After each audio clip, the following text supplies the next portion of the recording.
The Po' Boy Pundits podcast is brought to you by The Goddamn Sauce. Go to thegdsauce.com for details to order all the sauces to replace your ordinary condiments.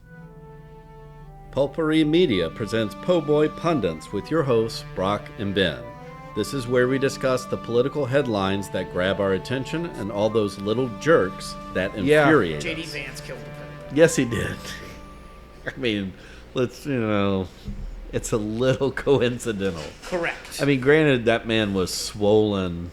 He was, He when was you like look at his last picture. A pantyhose puppet. Yeah, like, I mean, that's that's not very flattering. His picture. goiters had goiters. Yeah. Like, so, but yeah, I mean, when an 80-plus-year-old person gets double pneumonia, and then has a stroke, it's not going to end well. Right. Yeah. So, it was like cause of death: double pneumonia, stroke, fatal heart.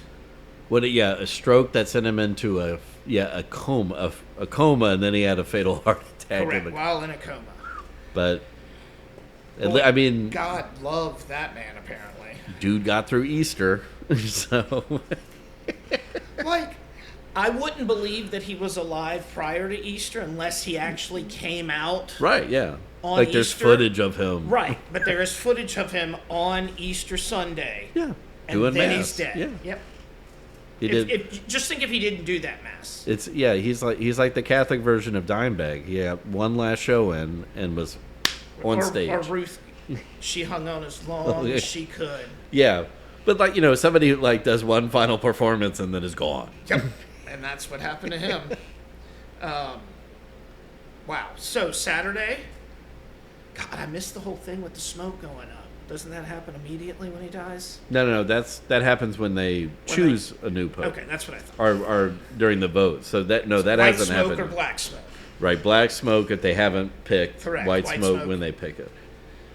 So we get to go through all Apparently, that. it's the votes and a smoke canister. If Conclave the movie is as accurate as they add a is. chemical whatever. Right, Yeah, to make it white or black. Yeah. because they're just burning paper. Yeah, that's all. With red thread in it, but they've been doing it for and they have to drop the thing into the, and you sit in this room with 100+ cardinals. That's not 100. Where there's 75 now. Is that what it was? Yeah. But getting into the politics of it, I heard it yesterday, I think. So 80% of the Cardinals have been picked by Francis. Oh. So, I mean, even in death, though, he'll still have a hand in the next election because they're gonna. Wow, I didn't even think about that deep the politics, but that's what it is. It's judges in American right? politics. Yeah, That's basically what it is. That's why you do have. So. I haven't done a deep dive on who they say the potential candidates are. That's what I was going to try to just see if I found an article with them. Because I would think, I can't. Off the top of my head, I would think the guy from the Philippines might be a conservative Catholic, but then again, if he went up against Duarte and his government and their crackdown of drug abusers and stuff like that, he might be of the newer faction or more in line with Francis and the Jesuit tradition. Yeah.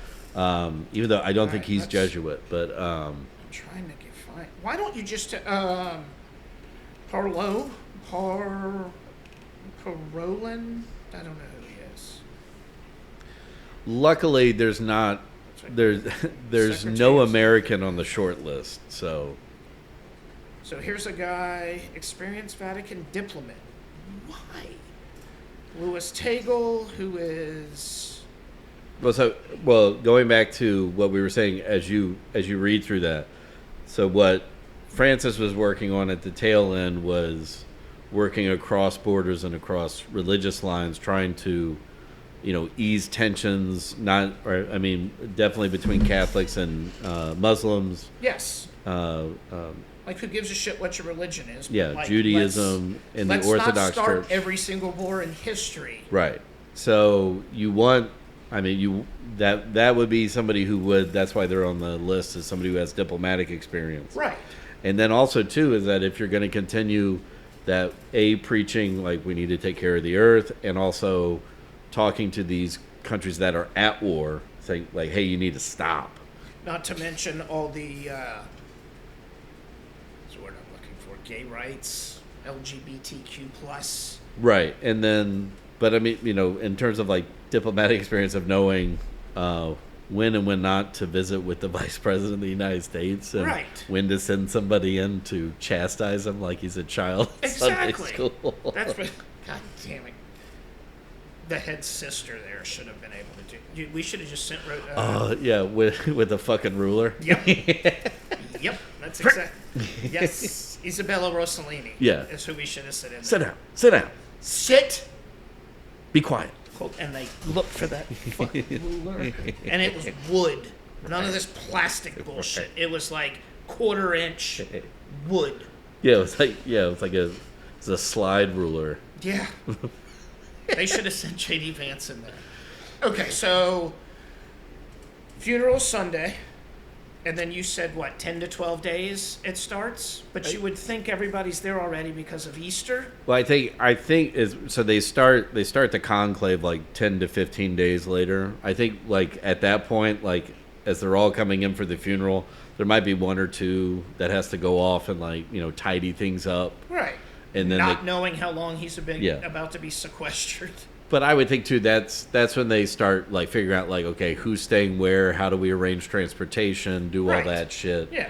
And so you got to get all the sisters in there to get everything done. And you got to think too. I mean, they stay in dorm rooms for fuck's sake. But some of these cardinals, it's like you're getting a paid vacation to Rome. Right, to the Vatican. You want a few days to go out, have some food, drink some wine. Not right before and after. Yeah. Like you got to build in those, like today. Particularly if it ends up being a long conclave, you may not, and you got to eat like cafeteria food. Made by the nuns, but the sisters. Yeah. But eat all the heavy sauce cheese dishes that you can. I'm gonna go get some cigarettes. Yeah. Yeah. Oh, that's a nice red shirt you're wearing. Oh no, that's marinara sauce. Yeah. Sorry. What you talking about here? Oh, this hat. I've been eating cannoli for how 5 long is days. it? What day of the week is it? Okay. So I've had so much cheese I lost track of time. They're all gonna die before they even get in there. It's just fascinating to know that they're all there. Yeah. Well, and now they're politicking. Well, and to get votes. And to think about it, I mean, in our lifetime, so you had some people, they lived through like 5 popes in a row. Right. Like a couple died within a year. And then you had John Paul II for like an entire lifetime. Never doing that again. No, he was way too young to be. But at least in our lifetime we've seen 3 popes. Yeah, because we had what's his face forever. Yeah. And forever, like our entire life. Our entire childhood until he passed. Mm-hmm. But like there was a German one there for like a hot minute. Yeah, I mean, that was Benedict. Okay. Yeah. Yes, but he wasn't there long. A few years, but he was the one that retired, right? And that's what. So and then he died. He died a couple of years ago, but yeah. So I mean, it's a fascinating process. I mean, it's sad when any halfway decent person. And again, Francis had his problems too. I mean, he's also at the head of a massive organization that has a shit ton of problems and a shit ton of money and a shit ton of influence the world over. Which it's always funny to hear like when they start talking about like these types of people in retrospect, and they're like, well, and granted he could have done. He's the Pope. I mean, he just signed something, and it's like it is law, but you're going like. And just say like, oh, he should have done more for the LGBTQ, but you go like compared to previous dudes, right? He just moved saying that mountains. Exactly. Just people don't realize like just having that stance. Right, saying that you're still a human being and you should be allowed to participate. He would have been murdered 10 years ago. Correct. Yeah, the mafia would have killed him. Correct. In their and that's not hyperbole. That is, he would have been murdered. Yeah, that's how John Paul the First went. And it's happened before. It'll happen again. And you go, but yeah, I mean, just some of those what seem like little things that he did, but are going to have reverberations that should. That is, unless they decide to go into complete. About the changes that he's made, just at mass that I've noticed, and with your spirit, right? And like just the words here or there, making it more open to the public, I guess. Yeah, and not so. I mean, it is still highly regimented. Oh yeah. But that's never going away. But what? Yeah, I was getting on something though. Sorry. No. It wasn't you. I got off on the little changes that he made. Bonkers. Yeah, but he. So, and I will say this is that somebody was talking about like him, and he did it like he excused some of the when he first got in. He's still dealing with John Paul II and Ratzinger just being like, "What priest problem?" Right. Exactly. Yep. But the biggest thing he did with that was he said like, "No, they're no longer protected by the Catholic Church. Yeah, no. They can be prosecuted and put in jail." As they should. Which again, it doesn't seem like. Yeah, I mean, it seems like a normal common sense thing, but from his predecessors, correct. That was a huge deal. They're protected by the church. Yeah, we will move him from here to somewhere nobody's ever heard of, and he'll probably continue to do Instead, the same it's thing. like A, you're not moving. Right. B, they can throw you in jail. We are no longer giving you blanket religious immunity anymore. Yeah, exactly. And so again, the world over. And and unless like the conservative let's sweep it under the rug branch takes it back over, which it doesn't seem likely. Yeah, it does. Sorry, that's what it is. Yeah, it's that again. Like we said, he's a pebble in the lake. Correct. And we probably won't live to see all the ripples that come off of this. No. I wish we could, just like I wish we could see the ripples of the orange Schittler and Chief here. We'll talk about him in a minute. I think that's going to be more immediate, but never mind. But you're right. Like it's.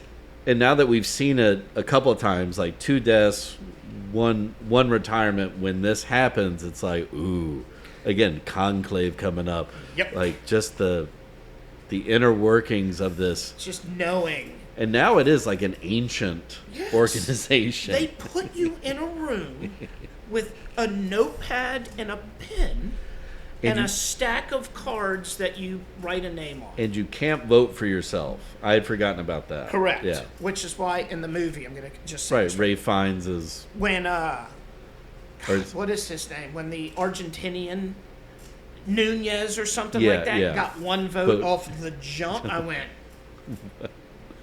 Yeah, because it was Ray Fiennes because he couldn't vote for himself, and he doesn't want to vote for any of his competition. Fuck, that movie was good. Again, I watched it yesterday. Yeah, I had to. I keep seeing clips pop up. It is a crime. Not only that it didn't win Best Picture. Probably in 2 weeks because was it Amora or Anora's on Hulu now? Yeah, it is. And I still need to see the substance. But you're going some dude on TikTok made a good case for it. He's like, you're seeing it right now. Like this movie is so relevant. Yeah. And they just kind of glossed over it. Like a hooker who marries a Russian drug kingpin more relevant. Wasn't that Pretty Woman? Yeah. I mean, we've done this before. We've seen this movie before. Yeah, but with a more realistic ending. Right. Exactly. But Stanley Tucci is criminally underrated in that. Fuck it, all of them are. John Lithgow. Yeah. I mean, you know what? He goes. We just went off on a tangent. Sorry, there's 10 seconds if I don't give a fuck. The following segment has been brought to you by The Goddamn Sauce. Go to thegdsauce.com for details to order all the sauces to replace your ordinary condiments. The Po' Boy Podcast is a production of Pulpery Media, produced and edited by Ben Grimion. Marketing by Brock Ryder. Graphic design by Beck Ryder and Ben Grimion. Music by the Heisenberg Compensators.